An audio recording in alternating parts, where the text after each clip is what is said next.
don't know why I get so nervous when I'm getting ready to start and do like the intro and stuff.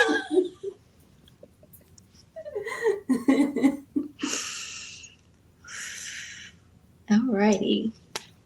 Hey y'all, hey, I am Lex, and you are watching and listening to Lex Between the Lines. Before we go ahead and get into it, for the most part, I always try to stay in between the lines, but I feel like today we're gonna cross a few because this right here. So let's go ahead and give you the trigger warnings. Number one, I already know it's going to be some adult language, strong adult language. Number two, I don't think we talk about too much trauma, so not too much. I just want to warn you about the language. The more the more emotional I get, the more the words just seem to kind of spill out of their own will. So, without further ado, I am going to let my co-host of today introduce herself. I am so excited that she took the time to come and talk to us. No problem. Thank you for having me, girl. So, hi, Lex's audience. My name is Christian Cashelle. I am the owner of Dynamic Image Publications. We have been in business since 2009, so we are getting a little old. But Loving You Blind is my 13th book, so I'm also an author as well as a publisher. I have a few accolades, I guess, last year, I was actually awarded the Emerging Entrepreneur Award for the Joy Tudor Awards up in New York. I was also the nominated for Author of the Year for the Midwest Black Best of Black Awards in 2023, but I won the award in 2022. Come through. Okay. Okay. And then I also won Best Author in 2023 at the Hills and Hustle Awards in Houston. And I am one of the top 10 editors in St. Louis. So I'm very appreciative and honored to have all of those accolades, as well as I have published, I think we have 16 titles so far on Dynamic Image. Most of them are mine, but we do have other authors as well. So I'm excited for our company to grow and just to talk about books. It's our favorite thing to talk about. Look, I'm trying to take notes so I can ask what you said. Top 10. I did not know that. Me neither. I found out by Googling myself a couple months ago, and that's what popped up. Wait So a minute. They didn't send you. I feel like you should have got an award or. nobody told me anything, honey. I was just randomly Googling myself, and I was like, what is this? And I was on the list. So, note to self, we need to start Googling ourselves and see what pops up because we never know Put what we an don't alert on want. your name. Put a Google alert on your name. That's what you got to do. How you put a Google alert? Now I got It's it. Now in I the got homework. settings. If you go in like the settings on Google, I believe it's in there. Let me make sure I'm telling you the truth. Look, teach us something. Yes. I do So, them on my publishing company and on me. And like my authors, so whenever somebody does like a review of your book or anything or it'll mentions your pop up. name, Yep. So it'll send you an email. I think I set it to where it just comes like once a week, and it'll send you like a list of like the links that where your name is mentioned. so like on TikTok, if somebody leaves you a review or says your name on TikTok or Instagram, it automatically alerts you. Yep. It'll send you an email if it pops up on Google. So if you actually Google alerts, it'll pop up, and then you can add whatever you want to create an alert about. I feel like we need to get that out there so that more authors are aware of that. So We I'm going might to do a have to little do bit a more. tutorial on that. Yeah, Yes, we definitely that's need a good that. idea. We want to be a resource Right. all You the way so right. around. Like, and then I got a business too. So now I'm kind of thinking, like, my mind, I'm like, Yep. stay focused. Yeah. That's not what we here for. We here for book talk today. Nope. I will put an alert on your industry, on your business name, anything that people might Google that's related to your business. Put all that on there. Child, Miss Cashelle, you better help us out. Now look, I always ask, how the hell did you come up with these characters? Like, is these people like and you made this into like a fictional, non-fictional type situation? Because this it is just too good. Like, did the characters just come to you? How did we start? So this is the third installment of this series. So the first one is called Move the Needle, and it's very lovey-dovey, I was like lacking romance in my real life. So I was like, I want to write something real sweet, but we got supporting characters. And these supporting characters took a life of their own. And so this book, Loving You Blind, follows one of the supporting characters from the beginning. And everything isn't peachy. So I was like, somebody got to go through some drama. And that's just how we got to Nicole. So Nicole was done wrong. Well, she wasn't really done wrong. So I think from just TikTok and social media, we see a lot of situations where women miss the signs, right? Mm-hmm. He wasn't committing to her, but he was doing everything else, and she was falling into that. And so Loving You Blind is just kind of her trying to come out of that trauma space that she was in with Julian, but she can't, obviously, because so just her growing from that. So I didn't base these off of anybody. I actually just got inspiration from the playlist that I included in the book. So listen to those songs and kind of just from there. Look, you missed the songs. Let me make sure. Yeah. Let me go back through the songs to make sure. Mm-hmm. You got Jasmine Sullivan on there, but you forgot Bust the Windows Out Your Car. She didn't do that though. She wasn't about that life. I wanted her to bust some windows so bad. His office would have been a wreck, child. Do you hear me? So wait, because I got this book and I did not know it was other books ahead of it because I got it in a PR box and I said, so the book two, does it talk about her and Julian? Do we get more Yes. in? So book 2 is actually about Julian's love triangle. So in the beginning of book 2, he's dating Nicole. She's actually their assistant. So it's a workplace romance, but then his ex comes back. And his ex is the reason he won't commit to anybody. And the ex is fighting for him, and he ends up choosing the ex over Nicole. So we get to see the actual fight in book the actual fight and all of everything that goes on before we get to this book. That's in book 2. Cause I kept on saying I'm missing. I kept on saying, "Who the hell is this here for?" Like, no, yeah, Jessica came back, got her man, and dipped off. I need a warning, like in the box, like, girl, this is this book, but it's got other ones that you should read before. Because I was like, okay, so I feel bad for judging her now that I don't really know their situation. You're still going to judge her because it's obvious in book 2 that he's never going to pick her. Like that TikTok sign to say, it's never going to be you. Like it was never going to be her. Wait, but there were signs in book 2 that showed. There were signs in book 2 that she definitely should have been paying attention to.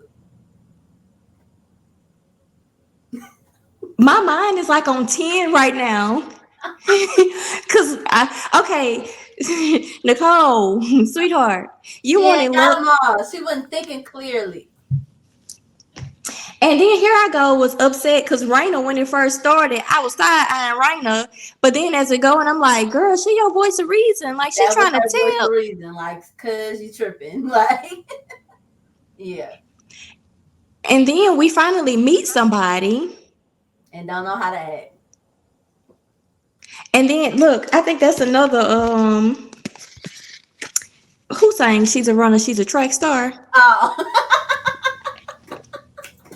We needed that. She was ready to go. Any sign that wasn't right, she was like, It was one instance where I felt like she had the right to kind of run or at least make his ass wait. because how dare you propose to me?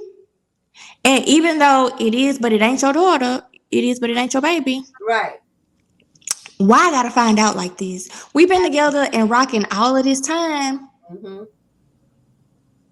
And to find out at that party, I wanted her. I said, "Oh, why she ain't make Nicole about that life?" I wanted her to knock. I don't give a damn if his mom was there. Girl, knock all that shit off the table. And the I cousin didn't would. make her like that because I feel like although strong female characters are very good, I don't feel like that represents everybody. It don't. Even though that's what we be wanting them to do. Just Ooh, don't represent everybody. So I couldn't have her act out like that. I understand. I understand. I ain't gonna. It was hard to write though. I will tell that. I was like, this ain't sitting right with me. What was going through your mind when you were writing that part? Like this heifer was sitting smug at the birthday party. Yeah.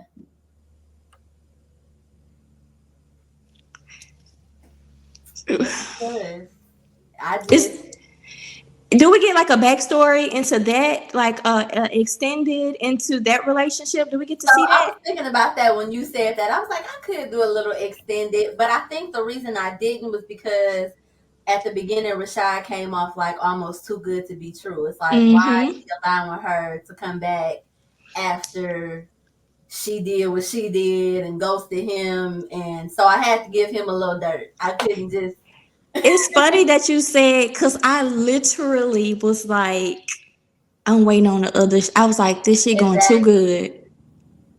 I was waiting on the other.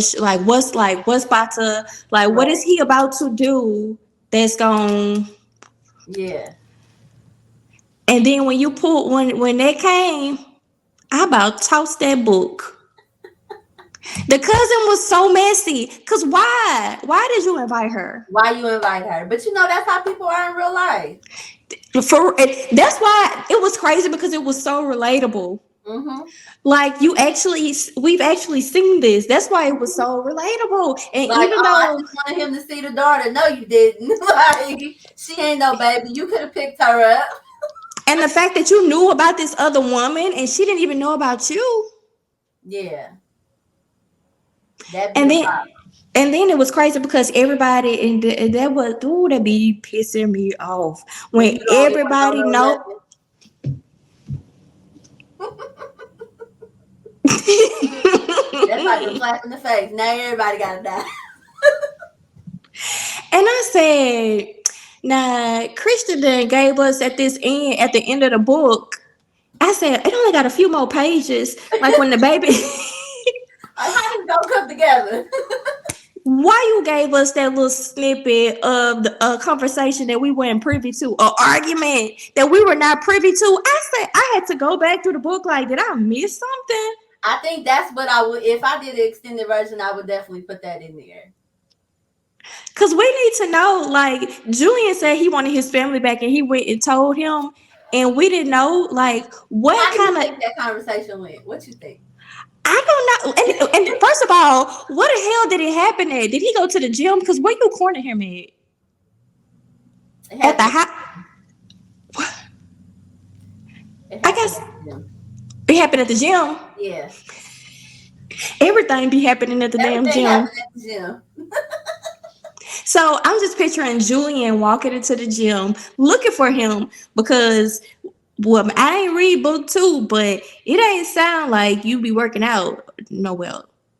So Julian does work out, but not so in the second part, Nicole had a little bit of an insecurity with her weight. So that was where the gym kind of came in this one because she was, so Julian has been to the gym, but he probably wasn't going as much as Rashad and Nicole were. So So he made it. So he made it a point to go to the gym that they work out at, yeah. to go and find him, Mm-hmm. to let him know that. Now, was this before or after he had proposed? This is after. So this happened after they broke up. But see, in Rashad's mind, that's still his woman because you see what he said to her at the gym. Like, I know you tripping right now, but so this happened in between that time. Okay, so this happened in between the time when she was with fuckboy who was fucking everybody at the gym. Yeah. This a lot. This a lot. This is a lot. Hang on to that thought. We gonna finish this right after this commercial break. Cause I got so many more questions that I need answers to. Yeah, we will be right back. Do not go anywhere. It's about tradition, value, and community. We're Creed, and we're proud to call Northeast Louisiana home. Catherine and I raised our family here, we worship here, and we serve here. It's an honor to support the community that has given us so much. Tradition, value, and community. That's Creed. If you've been injured in an accident, call Creed today. Proudly serving this great community for over 25 years. Okay, we are back from commercial. Thank you guys so much for hanging in there with us. Let's go ahead and dive right back into it. So this was after Rashad proposed. They got engaged. And she found out about the ex-wife. So this was after she found out about the baby and the ex-wife. But while this was going on, this is during the break now. Mm-hmm. So now she is entertaining fuckboy at the gym. Yeah. So Julian took it upon himself to take his bald, Peter head ass to the gym to go confront somebody. Because, Julian never knew about the breakup. So even when he would take little shots like, go stay with your man or something, she would never say anything because she didn't want him to know that they were broken up. So he's still assuming that they're together. So, yeah. I need the back and forth, and then the fuckboy passed through and know who they was talking about, and then he listened in. I feel like he was listening, like maybe he was listening in and be like, she ain't with neither one of you motherfuckers because I'm with her now. She entertaining me. That would be funny though. For him to just walk up and be like, well, technically she ain't with neither one of you. You the baby daddy. He don't care. He just there for a good time, so he don't. Not a long time. He put in a lot of effort though for somebody that's just want to hit it and quit it. That's what they do. And where his baby mama at? Because how dare you use my fucking baby to get women at the gym? Women at the gym in the nursery. I said, what is baby? I said, what is baby mama at? Is that even his baby? That probably his nephew. It's his baby. Cause what? That's so trifling. Yeah, I know quite a few of them. So his character was easy to write. So when writing these characters, how do you disconnect from them? I usually disconnect once I feel like their story is done. If I feel like their story is not done, then they're going to stay in my head. So that's just the honest truth. Like, even if I'm done with the book, if I find myself still thinking about them, I'm like, dang, that means I gotta write another part or something else happens. So, and I think because a lot of them are inspired by music is one of my biggest inspirations. It kind of just helps once I get the story out where I'm like, all right, what's next? So I'm usually writing like 1 or 2 books at the same time. I know that sounds horrible, but it's not. Yeah. I wanted to ask about the relationship between Nicole and her mama. When I tell you, you put so much relatable, I said, where did she get that? I said, I want to ask her these questions, but I feel like, but she can always tell me, yeah, we're not going to talk about this. We could just move on, to the next question. Because I was like, it's just so relatable. So I wonder if this, personal experience, or is it just, but, how did her and her mom, okay, let me back it up. Because, we've all seen the mama's mad because the man that they want don't want to be with them because they got a kid and they don't want to raise them and stuff. So the mama feel like they didn't miss out on a good thing. I was like, I wanted to, and I don't really have a lot of drama and mess going on in my real life. So I get it through my books and stuff. So I ate that up when she told her mama off. But then it was she told her mama off. She said her piece and she left. And then they got back together and the mama apologized to her. I wanted some more in-betweens, some more run-ins. I needed some more run-ins with her and the mama. Like, how did that scenario, like, how did that trauma come up? Yeah. Fortunately, my mama is my girl. Like we locked in. I don't have none of these issues with my mama at all. So it wasn't personal experience. But I think a lot of times books we tend to see more of the daddy issues when it comes to women. We Um, do. and I wanted a different perspective on that because a lot of times as women we learn a lot of things subconsciously from our mothers. So I knew her dad wasn't around, but I wanted her issue to be with her mom. And it just kind of manifested that way. Honestly, it was just kind of like, what am I gonna make that issue? And then that just kind of flowed with. I felt like it flowed with how Nicole was presenting herself in relationships. It definitely, and then to know that your daddy was that close Mm-hmm. and he didn't even, like, your He daddy tried to was say nothing. literally. Yeah. That could definitely be another book. It definitely could. So this series was actually supposed to be 5 books long. So there's still 2 potential stories, but there were going to be other characters. But it just depends on how this one is received on what happens next. Honestly, Did we get into why the dad left the mom in the first place? Was he just not no. ready to be a dad? We Yeah, didn't get into I it. never touched on that because I'm a stepchild. My stepdad's been around since I was very very young. So I know that that can always go one or two ways. So I always wanted that to be the story with the mom. So it was kind of just like he just out the way. Okay. Because I kept on saying, like I said, I felt like I wanted it to be so much more longer. Hmm. I could have did this one. So the other two are about the same length. And to me, it's really weird when it's like 2 books are short and then it's like a big one. So I kind of want to kind of keep it around the same time. But more people are like, well, what happened? I'm like, dang, I really could have wrote more. But Especially with that. First, and then I said, she had to put the spades game up in here. You know, all black people don't know how to play no damn spades. And I'm one of them. So I was salty that about that little scene. it would have been spades and dominoes. It had to be one of the two. And I can't play neither. I said, why she couldn't put Uno up in there? Because I tell somebody is up in Uno. You so funny. She's childish, man. Nobody don't let me sit at the grown up table. I want to know more about your publishing company and the other authors that you've published. It's so random, right? I started. So my first book is called Ava's Story. It came out the same year that I started my publishing company, which was '09, I believe. And around that time, a lot of the vanity presses started popping up.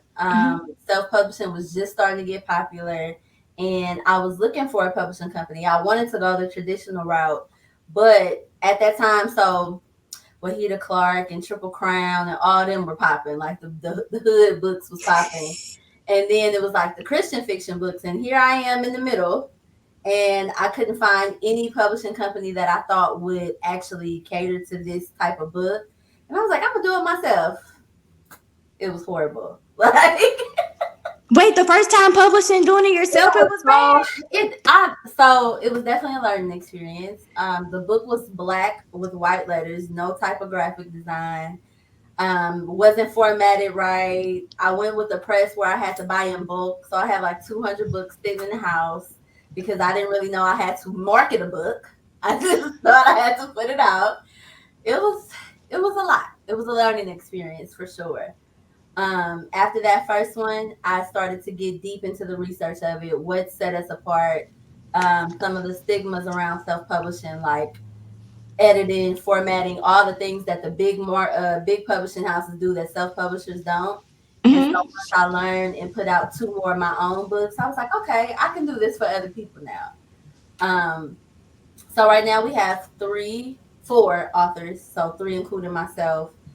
We have nonfiction books. We have a really good devotional. It's called Save Top Mess. And yes, it is how it sounds. Sound like me. It sounds like me, right? And that's exactly what it is. She talks about a lot of topics that are taboo in church today, but need to be talked about.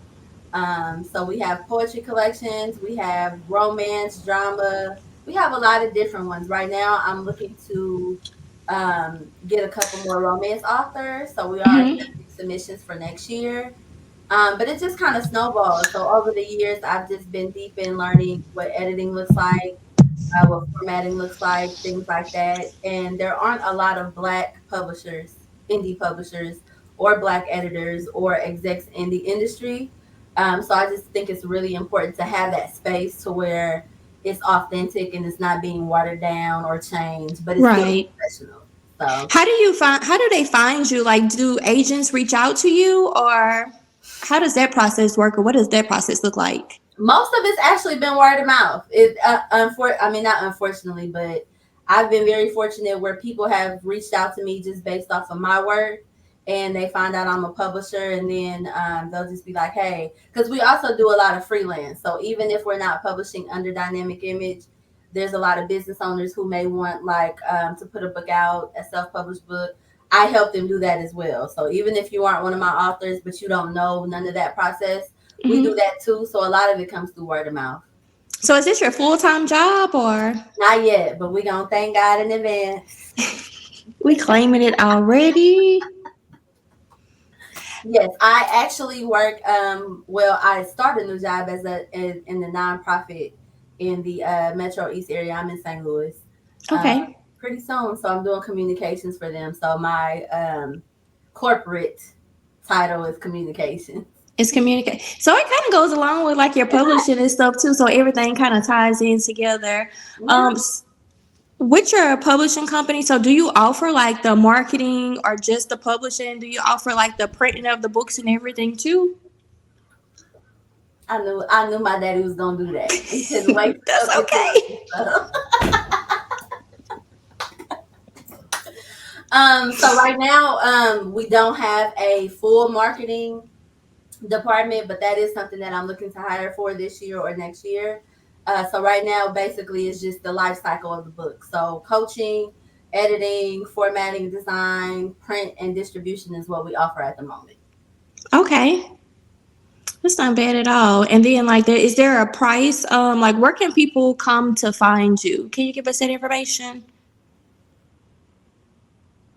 Like where Yeah, so the price range just depending on how big the book mhm. is. But our website is dipublications.com, and we are on all social medias under Dip Books, like my necklace.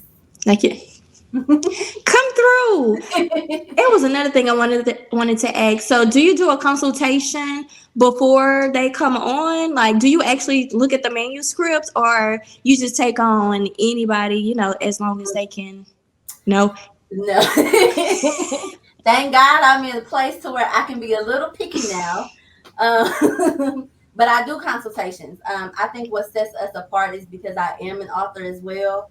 So I know the importance of keeping that voice authentic and making sure it's what you're wanting to present to the world. So I always do consultations first to get to know the author, get to know what they may or may not know, and kind of go from there before I recommend services to them. Okay, that makes sense. Hmm.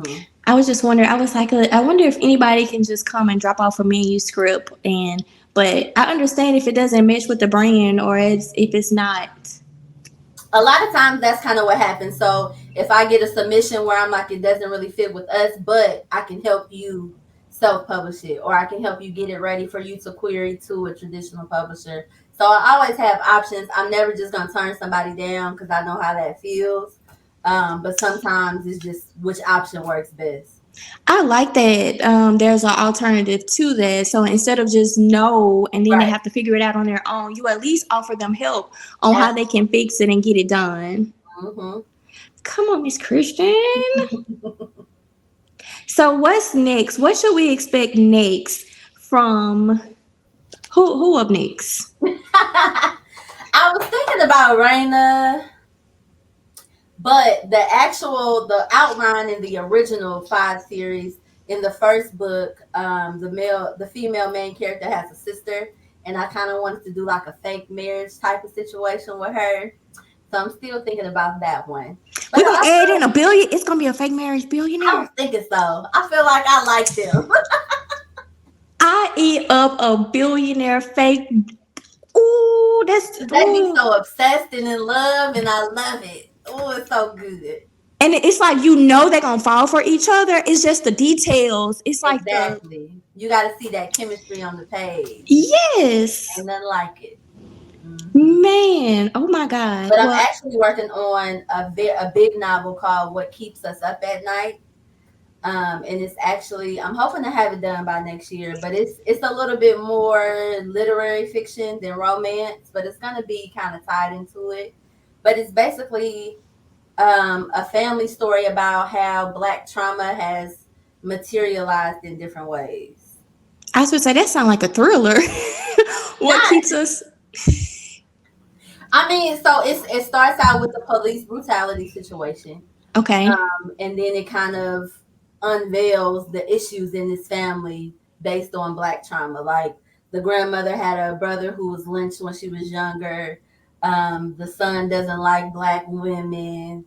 One of them is a little colorist. All of these aspects of Black trauma and how they've materialized are going to be in this one family. Wait, the son who don't like black women is black. Yes. Oh man. And he's the one who is going to be the victim of the police brutality. And of course, we know what happens when that happens is that the Black women show up.